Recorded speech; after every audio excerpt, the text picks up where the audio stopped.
Friends, welcome to my channel once again. अभी तक हमने वेक्टर स्पेस किया, उसकी कुछ प्रॉपर्टीज की, सब स्पेस किया। नेक्स्ट हमारा टॉपिक है लीनियर स्पैन और स्पैनिंग सेट और जनरेटिंग सेट। लीनियर स्पैन बोलो, स्पैनिंग सेट बोलो या जनरेटिंग सेट बोलो, एक ही बात है।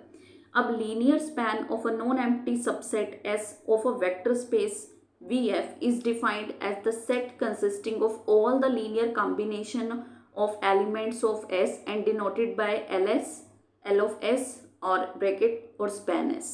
कहने का मतलब क्या है, स्पैनिंग सेट का मतलब क्या है?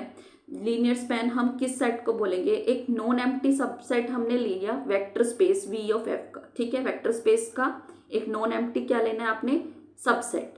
उसको हम बोलेंगे कि वो हमारे पास लीनियर स्पैन बनेगा या फिर स्पैनिंग सेट बनेगा। कब?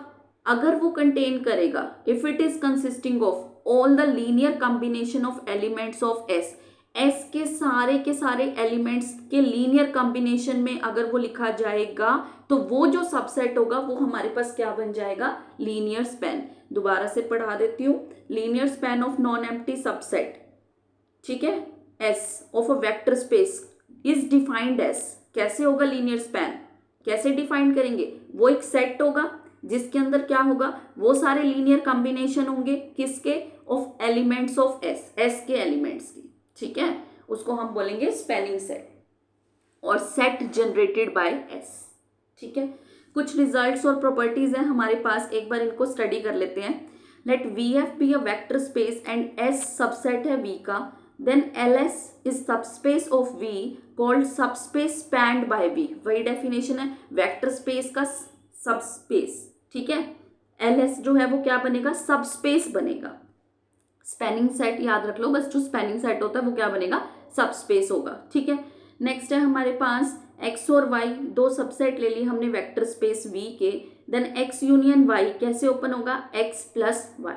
नेक्स्ट प्रॉपर्टी है हमारे पास कि A is a subset of B, B is a subset of V, then spanning set A का कंटेन्ड होगा स्पैनिंग सेट B में। इजीली रिमेंबर हो सकती है ये प्रॉपर्टी, ठीक है। नेक्स्ट हमारे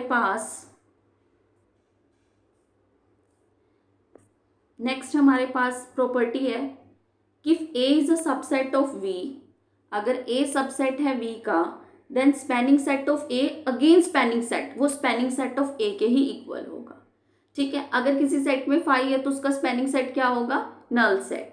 क्लियर?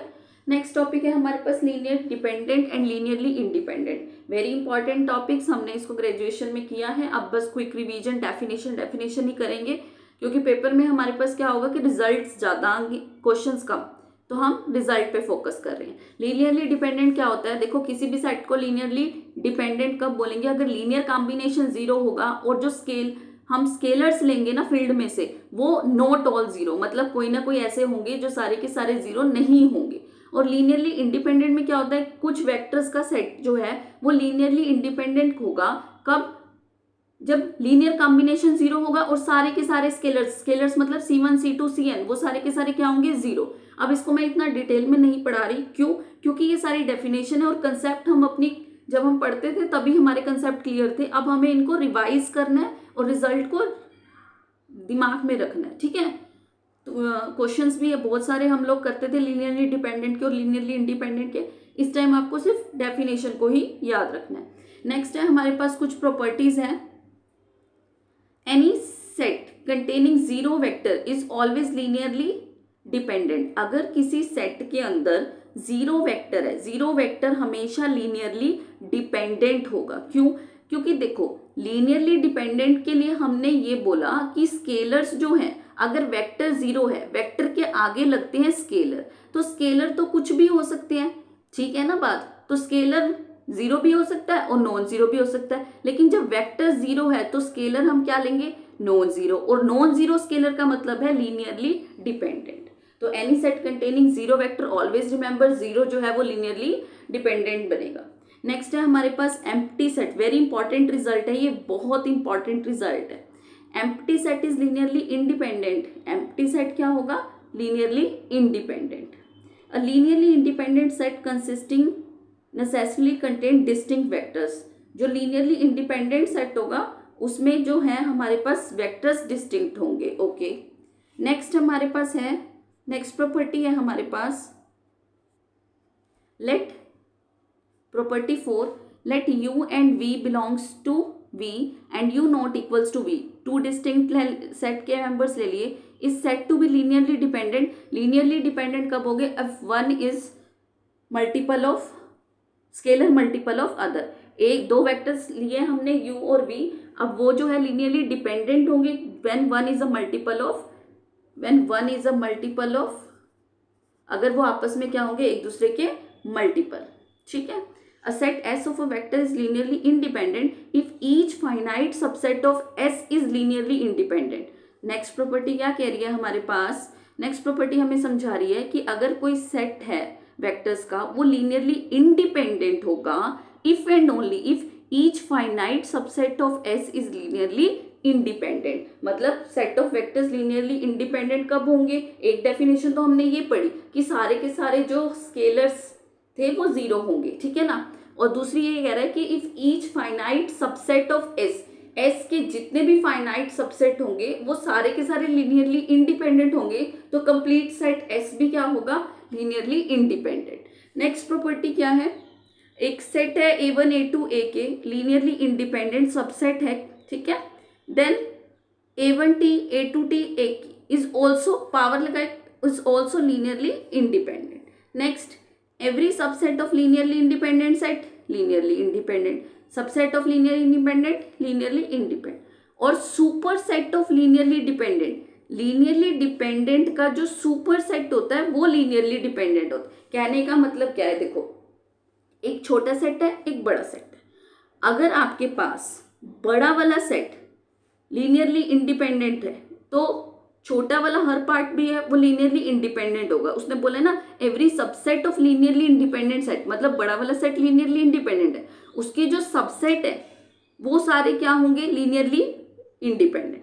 और यहाँ पे क्या कह रहा है कि any super set of linearly dependent, अगर छोटे वाला लीनियरली डिपेंडेंट है तो super set of linearly dependent set, किसी सेट जो लीनियरली डिपेंडेंट है उसका जो सुपर सेट होगा वो क्या होगा? Linearly dependent. नेक्स्ट है हमारे पास, if V is a vector space over a field F over a field of characteristic not equal to 2।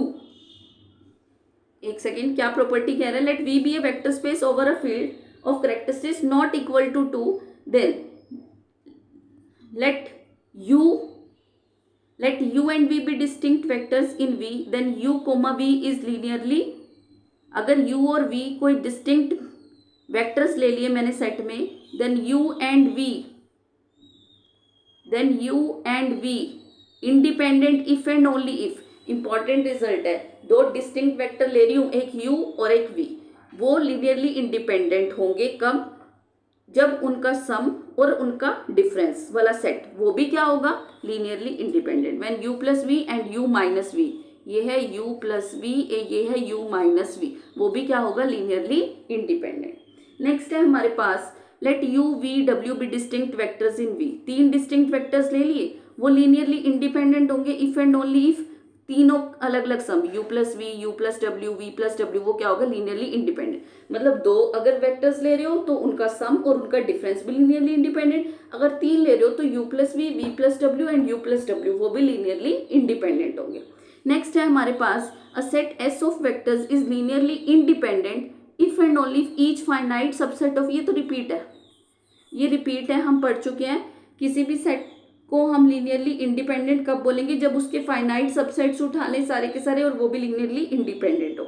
Next है मेरे पास, if vector space of continuously differential function is taken then any subset of this vector space is linearly independent if Wronskian of the function is non zero. ये भी result याद रखना है कि subspace of a vector space linearly independent करेंगे तो रॉन्स्की जो है उस क्वेश्चन में क्या, उसमें क्या आएगा? Not equals to zero. अगर Wronski not equals to zero आएगा तो सेट कैसा होगा? Linearly independent. नेक्स्ट प्रॉपर्टी क्या है हमारे पास?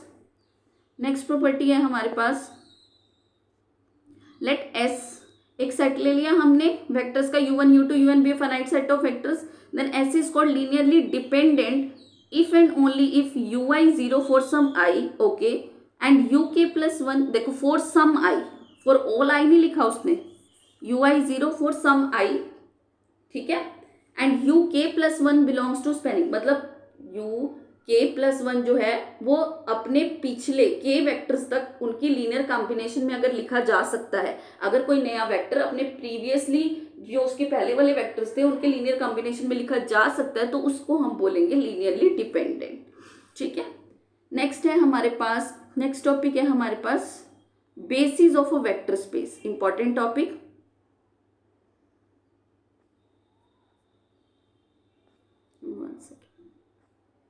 यस, नेक्स्ट टॉपिक है हमारे पास basis of a vector space. Basis क्या होती है? अगर कोई वेक्टर स्पेस है, a basis for we is linearly independent set, basis linearly independent set होता है उन वेक्टर्स का which spans the space v. कुछ वेक्टर्स जो वेक्टर स्पेस वी को स्पैन कर रहे होंगे उनका जो सेट होगा वो बेसिस होगा। दोबारा से बता देती हूँ, let V be a vector space, a basis for we is linearly independent set of vectors in V. V के अंदर से वो वेक्टर्स उठाएंगे जो कि लीनियरली इंडिपेंडेंट होंगे और जो वी को स्पैन कर रहे होंगे, ठीक है, वो होगी हमारे पास बेसिस। मतलब linearly independent plus spanning set, ये दोनों मिलके लीनियरली इंडिपेंडेंट और स्पैनिंग सेट मिलके क्या बनाते हैं? बेसिस। ऐसे याद रखना है, ओके। नेक्स्ट प्रॉपर्टी है हमारे पास, if S is a subset of vector space then S is a basis. बता दिया, linearly independent plus spanning set, दो कंडीशन सेटिस्फाई करेगा तो वो बेसिस होगा। Not a set B even into en in a vector space is called basis if every vector v can be written as linear combination of this, ठीक है ना, can be written as linear combination of this. क्या कह रहे हैं? हमने set of vector space ले लिया, बी एक सेट ले लिया हमने, इज कॉल्ड बेसिस। ये जो बी सेट है इस वेक्टर स्पेस वी का बेसिस बोला जाएगा कब? अगर हर एक vector V can be written as V, हर एक वेक्टर वी का अगर इनके लीनियर कॉम्बिनेशन में लिखा जाएगा बेसिस वाले, तो वो क्या बन जाएगा? बेसिस। क्लियर हो गया? इंपॉर्टेंट नोट था ये हमारे पास। नेक्स्ट हमारे पास dimension of a vector space. Next topic क्या है हमारे पास? Dimension of a vector space. Dimension of a vector space क्या है? नंबर ऑफ मेंबर्स, है ना, जितने मेंबर्स होंगे उतनी उसकी डायमेंशन होगी। Vector space V is the number of vectors in any basis. Basis के सेट में जितने भी वेक्टर्स हैं वो सारी उसकी क्या हो जाएगी? डायमेंशन हो जाएगी। रिमार्क क्या कह रहा है? A vector space V over a field F is called finite dimension if there exist a vector space V over a field is called finite dimension if there exists a finite subset S of V such that linear spanning set is equal। अगर spanning set पूरा का पूरा V के बराबर ही आ गया तो आप बोलोगे कि वो फाइनाइट डायमेंशनल वेक्टर स्पेस है, ठीक है। नेक्स्ट कुछ प्रॉपर्टीज है हमारे पास, क्या? नेक्स्ट प्रॉपर्टीज है, if V is a vector space having a basis of m element, vector space है, बेसिस बना रहा है m एलिमेंट्स के साथ, then any subset of V having m plus one element is linearly dependent. Obviously, क्योंकि यहाँ तक तो क्या था? m तक क्या था? बेसिस बनाने का मतलब वो लीनियरली इंडिपेंडेंट था सेट। उसके बाद अगर एक भी मेंबर ऐड एक्स्ट्रा हो गया तो वो क्या बनाएगा? फिर linearly dependent. If any subset w of v has cardinality strictly greater than that of basis of v then w is called linearly dependent subset of v। क्या कह वही बात एक्सप्लेन की हुई है कि अगर कोई ऐसा सबसेट आ जाता है v का जिसकी कार्डिनेटी ग्रेट बेसिस वाले सेट के ज्यादा हो जाएगी तो वो क्या बनेगा? लीनियरली डिपेंडेंट हो जाएगा, ठीक है। नेक्स्ट प्रॉपर्टी है, basis of a vector space V is the maximum, basis वाला मैक्सिमम लीनियरली इंडिपेंडेंट होगा, ये हमें समझ में आ गया। नेक्स्ट है हमारे पास V अ वेक्टर स्पेस है डायमेंशन n की, S एक सेट है जो कि स्पैन कर रहा है, then S is called linearly independent, ठीक है। Any linearly independent subset of V that contain exactly n vectors, okay, basis बनाएगा। लीनियर इंडिपेंडेंट बेसिस बनाता है, भाई हमने पढ़ लिया डेफिनेशन में। Linear independent subset of V can be extended to a basis for V, yes. Next है हमारे पास, नेक्स्ट प्रॉपर्टी है हमारे पास, every non trivial finite dimensional vector space, non trivial finite dimensional vector space has infinite number of basis if cardinality of the field is infinite. अगर field की cardinality infinite है तो वो बेसिस भी कितने बनाएगी? इनफाइनाइट। नेक्स्ट है हमारे पास अगर V कोई सबस्पेस है n क्रॉस n का such that every non zero element in V is invertible then V has at most n dimensions.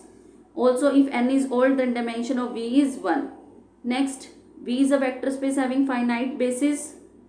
Then every basis for V contains the same number of vectors. Yes, हर एक basis V के same number of vectors contain करेगा.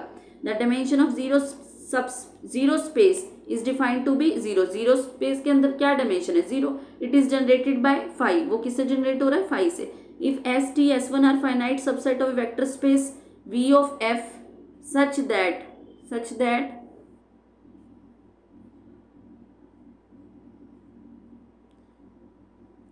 हाँ जी, 3 set हैं, S, S1 और T. S spanning set है, T linearly independent है और S1 जो है वो बेसिस है. तो इनके बीच का रिलेशन देख लो एक बार. S था स्पैनिंग सेट, S1 बेसिस और T क्या था? Linearly independent. देखो, लीनियर इंडिपेंडेंट, स्पैनिंग और लीनियरली इंडिपेंडेंट, बेसिस और ये स्पैनिंग सेट. ये हम पढ़ के ही आए हैं. स्पैनिंग सेट जो है वो लीनियरली इंडिपेंडेंट और उसका सम होता है. मतलब लीनियरली इंडिपेंडेंट और स्पैनिंग सेट होगा तभी वो बेसिस बनेगा ना, इसलिए बेसिस को हमने सबसे उसमें रखा है. नेक्स्ट है हमारे पास solution of an order homogeneous linear differential equation always be a vector space of dimension n. Okay. Next है where solution of an order non homogeneous linear differential equation never form. याद रखना है कि homogeneous differential equation का जो solution होगा वो vector space बनेगा और non homogeneous linearly independent solution का वेक्टर स्पेस नहीं बनेगा. नेक्स्ट है हमारे पास if W1 and W2 are finite dimensional subspace of a vector space, तो उनका जो सम है वो भी फाइनाइट डायमेंशनल होगा और उनका जो सम है वो एग्जैक्ट स्मॉलेस्ट सबस्पेस होगा कंटेनिंग W1 यूनियन W2. यानी कि ये हम पहले पढ़ चुके हैं कि एडिशन जो है दो सबस्पेसेस की वो जो है सबस्पेस बनेगी और वो जो है वो स्मॉलेस्ट सबस्पेस बनेगी कंटेनिंग यूनियन. यूनियन को कंटेन करने वाली सबसे स्मॉलेस्ट जो है सबस्पेस बनने वाली वो एडिशन होगी. ठीक है, तो लीनियर स्पैनिंग सेट जो है वो किसके इक्वल आ जाएगा? W1 प्लस W2 के. नेक्स्ट है हमारे पास कुछ प्रॉपर्टीज. W1 प्लस W2 जो है वो किसके इक्वल होगी?